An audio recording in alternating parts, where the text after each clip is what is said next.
Ушу менен бирге азыр психологиялык тесттен өтөбүз биз. Кана анда кой бербей турабыз. Кайсы колуңардын манжасы өйдө жакты карап калды? Мисалычы сол. Акыры ичиңерден эстеп койгула, мен асырам. Меники оң. Кайрат сен? Сол. Бек болсун? Оң. Эми экинчи тестке өтө берели. Таянакты чогуу чыгабыз. Кол үстөйдө көтөрөбүз. Кайчылаштырабыз. Төшүбүзгө алып келебиз. Карагыла, кайсы колуңардын манжасы өйдө карап калды? Мисалы меники оң. Азаматсың. Эми балдар жыйынтык алып келели. Оң деп чыккандар булар жашоодо деп психологдор аныктаган экен. Ойчул адамдар деген экен. Ал эми сол дегенде булар баардык нерсени дейт сүрөт аркылуу түшүнгөн адамдар дейт. Сүрөтчүлөр тобуна кирет дейт. Ал эми оң дагы, сол дагы чыккандар булар акылдуулар тобуна кирет. Биздин класста демек гармониялык жактан өнүккөн, ойчул, сүрөтчү, акылдуу балдар бар экен. Силер дал ошол балдарсыңар. Бүгүнкү сабакка ийгилик каалайм. Анда орун алып бергиле. Анда рефератты мен үйдөн текшерип коем. Бардыгыңар биринчи партага чогулуп берсиңер. Жылда азаматсыңар. Мынакей. Биз жакшы көргөн жаны бар жылды. Келгиле анда эки топко бөлүнүп алалы.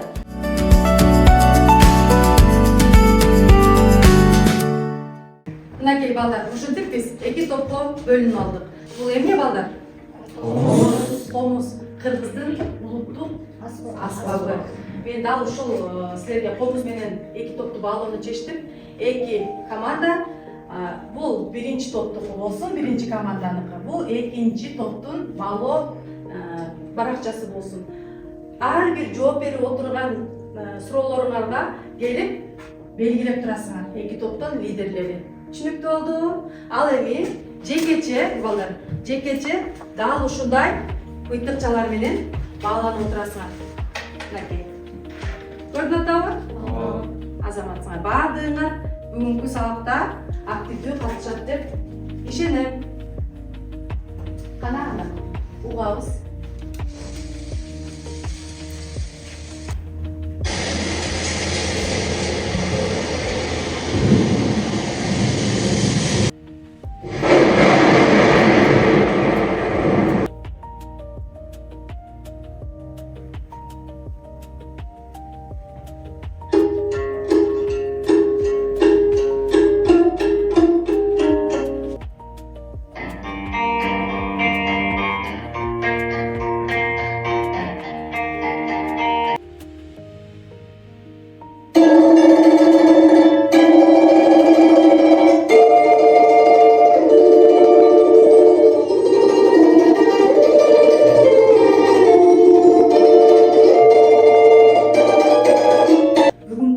Тема эмне жөнүндө болушу мүмкүн деп ойлойсуңар?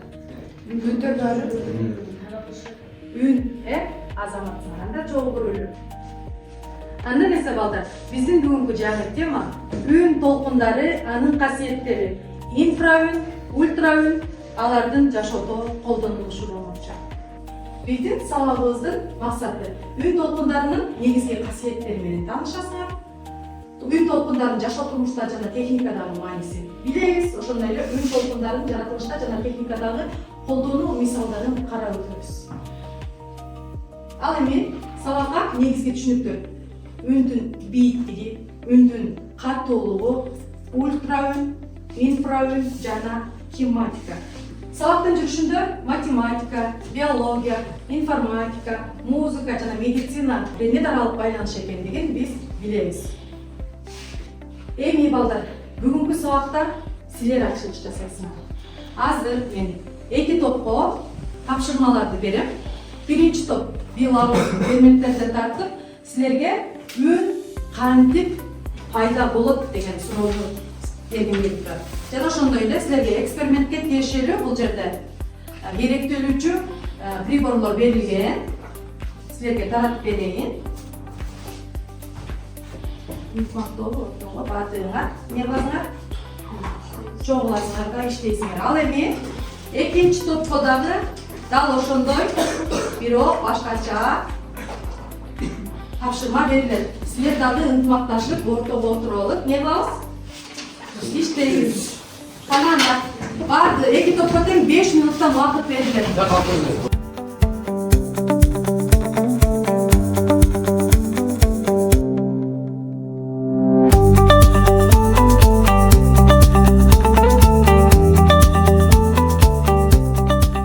Birinchi top dayanmizmi?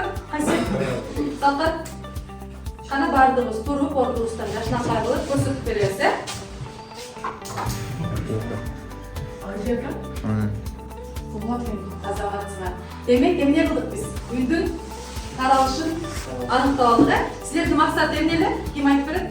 Qancha? Bizning maqsad uy qanday paydo bo'ldi degan savolga javob izlab oldi. Haqiqatmi? Uy qanday paydo bo'ldi degan savolga bersak, terminal orqali paydo bo'ldi. Misoli biz sig'ilishda olamiz. Buni termitsak,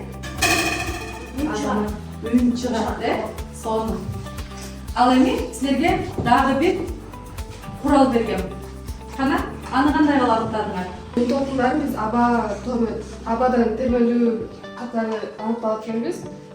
Misoli biz qanday komutcha topganda abani көзі bo'ladi. O'shani biz ko'ra olmaymiz, biroq uqa olamiz. Azamatsizga. Ko'ra olmaysiz, biroq endi nima qilamiz? Uqa olib kelamiz, uyum to'lqinlarini. Qana? Qana?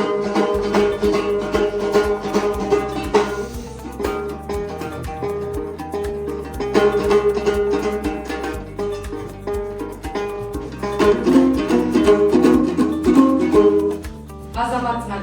Birinchi to'pga o'zingizga bir upay to'pladinglar birinchi to'p. Miqatchalarni nelar qo'ying. Al endi ikkinchi to'p o'zingizdan eksperimentingizni ko'rsatib bersangiz.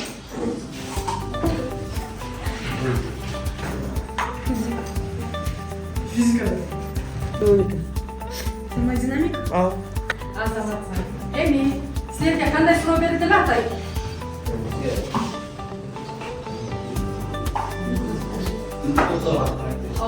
Uyun to'lqinlari qanday qaraydi? Aliхан, ikkinchini tushuntirib berasizmi? Demak, uyun to'lqinlari qandaydan taraydi? Ko'pincha uzatasidan taraydi, azamatsizlar. Azamatsizlar. Shundan keyin balдар, sizlar ochilish jasadinglar. Endi jo'g'irqidagi videoga ko'ngilingizni vurg'ulang. Uyumda paydo bo'lу sebebi bu narsalar vibratsiyasi жетилмеши. Biroq bu terminal ko'p turmushida bizga ko'rinmishlari mumkin. Bizning söylegan so'zlarimizda uy balandalari orqali boshqarilib, terminal chiqqan havadagi uy to'lqinlari bo'lib sanaladi. Uy to'lqinlari prujinada paydo bo'lgan terminal uzatasiga to'lqin bo'lib sanaladi. Bugungi temamizda jalan nemeni сөйлөшөтөбүз? Uyun menен. Mening uyimda uгатасыңарбы бардыгы? Uyun толкуну жыштык кайсыдан байдыңыз? Ньютонга сыйган азаматсыз. Жыштыгы 16 герцтен 20 герцке чейинки чөйрөдөгү термелүүлөрдү uyun толкуну катары адам баласы кабыл алат экенбиз. Uyun кубулуштарын окутуп үйрөтүүчү физиканын бөлүмү акустика деп аталат. Акустика грек сөзүнөн которулган. Бизче которулганда эмне дегенди билдирет экен? Угуу дегенди билдирет экен азаматчылар. Адам баласы, биз балдар 16 герцтен 20 герцке чейинки үн жыштыктарын эмне кылат экенбиз? Кабыл алат экенбиз. Демек балдар, жашоо турмушубузда биз уга албаганда үндөр бар болушу мүмкүнбү? Мынакей, биз сабактын жүрүшүндө өтөбүз деген инфраүн, ошондой эле ультраүн дегенбиз, инфраүндөр дейт. Карадык, жакшылап карагыла. Бул жерде эмне турат? Адам баласынын күнүн уккан герцтер турат, ал эми инфраүндөр балдар. Биз адам баласы кабыл ала албаган үндөрдү инфраүндөр дейт экенбиз. Ал эми ультраүндөрдү биз эмне алат экенбиз? Көрө албайбыз, бирок уга алабыз. Кананда инфраүндөрдү кайсы жерден колдонот экен? Сүрөттү көрүп ким эмнени айта алат? Ильяс. Бул жерде полиция кызматкерлеринин аппараттарын көрүп турабыз. Азамат. Демек, адам баласы уга албаган үндөрдү эмне аркылуу экен? Инфраүндөрдү аппараттары аркылуу бизге эмне кылып берет экен? Берет экен. А эмне үчүн именно ошо полиция кызматкерлеринде турат? Себеби булар жогорку жылдамдыкта кеткен автоунааларды кармаш үчүн. Азаматсың. Ал отура кой. Ал эми ультраүндү көрүп атасыңар, күн насип тура кой. Ультравүндөр кайсы жакта колдонулат? Медицинада азаматсың, медицинада отура койсуң.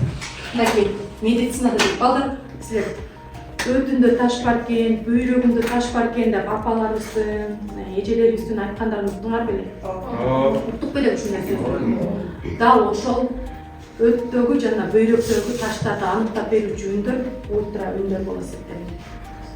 Бул эки сүрөткө биринчи топ даярданабыз. Ал эми дал ушул сүрөт менен дал ушул эки сүрөткө экинчи топ биргеликте даярданып презентациялайсыңар азыр. Бул сүрөттү силерге мен жалпылап айтып берем. Силерге 2 гана минут убакыт берем. Топ менен сүйлөшүп, жыйынтыгын мага айтып бересиңер.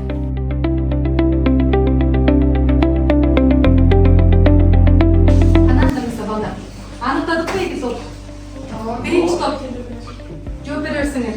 Биринчи сүрөттө биз инфоүндөрдү көрүп атабыз, программалык үндөр. Ал эми экинчи сүрөттө биз болсо медицинада колдонгон ультравүндөр жөнүндө көрүп атабыз. Бул жерде УЗИ жөнүндө турат. Ал мисалы баланы бүтөтканга көрө Сүрөттө биз субастында ошол текшерип көрүп турабыз. Ал болсо ошол аныктык кылыш үчүн атайын ультравүндөрдү жөнөтөт дагы. Кабыл заттар жөнөтөт, аны ошондо өзүнүн азыгын табат. Экинчи сүрөттөрдө биз болсо медициналык аппараттарды көрүп турабыз. Булар атайын медицинада колдонулат. Ошол үндүү болсо күчөтүп уруш үчүн Азаматсың. Ал эми мынакей балдар, силер доктор айттыңар. Жарганаттар дейт. Азыктарды табыш үчүн алыстан эле көпөлөк жана башка чегирткелерди үнүн угат экен. Ал эми дельфиндер дейт. Булар дагы өзүнүн азыктарды инфраүндөр аркылуу же болбосо өзүнүн үйүрүн инфраүндөр аркылуу барып балыктардын тобун таап алат экен. Мынакей. Ал эми үчүнчү бул сонар деп айтылган кеме. Биздин суулардын алдында да эмне бар? Тоолор, жашоо бар да, дал ошол суунун алдындагы нерселерди окутуп үйрөтүүчү кеме болуп эсептелет экен. Эми ары карай улантсак балдар. Тематикага келели, жаңы термин. Дептериңердин бурчуна жазып койсуңарбы? Бери карайсыз, анда жаздыкпы азаматсыңар? Тематика дейт. Пластинанын, мембрананын жана диафрагманын үстүндө вибрациянын көрүнүшүн изилдөөчү илим. Ал грек сөзүнөн алынган. Бизче которгондо толкун дегенди билдирет экен. Эми силер дагы азыр видеону көрүп, андан соң эксперимент жасайсыңар. Бардыңар азыр видеону карап көргүлө. The film you're about to see has no characters.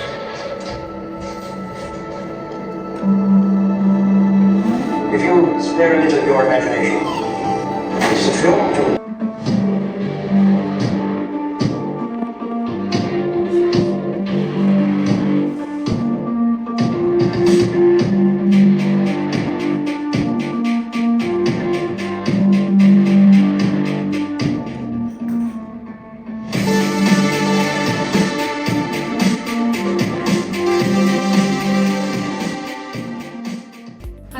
Азыр видеодон көргөндөрдү биз өз колубуз менен жасап көрөбүз. Биринчи топ. Анда мен берген тапшырмага даярбызбы? Даярбыз. Азаматсыңар, чогуу биргеликте көрөлү силердин. Молодой пары как домой.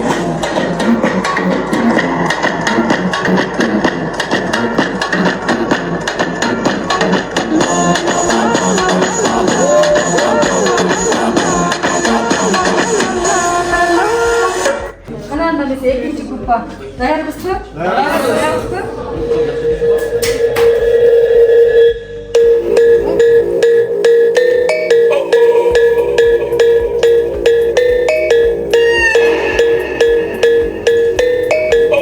Биз жыйынтыкты ала алдыкпы? Ким айтып коет? Видеода көргөндө тажрыйба жасадык жана ошол жактагыдай мына кашаны билет алып динамикага. Демек максатыңарга азаматсыңар. Кана анда өзүңөрдүн балгы баракчаңарды эмне кыласыңар? Чейип коебуз. Эми орундуктардан орун алат. Балдар, мынакей бүгүнкү берилген эксперименттерге мен натыйжалуу жыйынтык ала алдым. Силерчи? Сонун эки команда тең эң жакшы жыйынтыктарды көрсөтө алды. Демек балдар, жашоодо үн, толкун катары кабыл аларын билдикпи? Бүгүнкү сабакта биз эң сонун маалыматтарга ээ болдук, Барыңар эки топ тең азаматсыңар. Көзүңөр кол чаап койгула.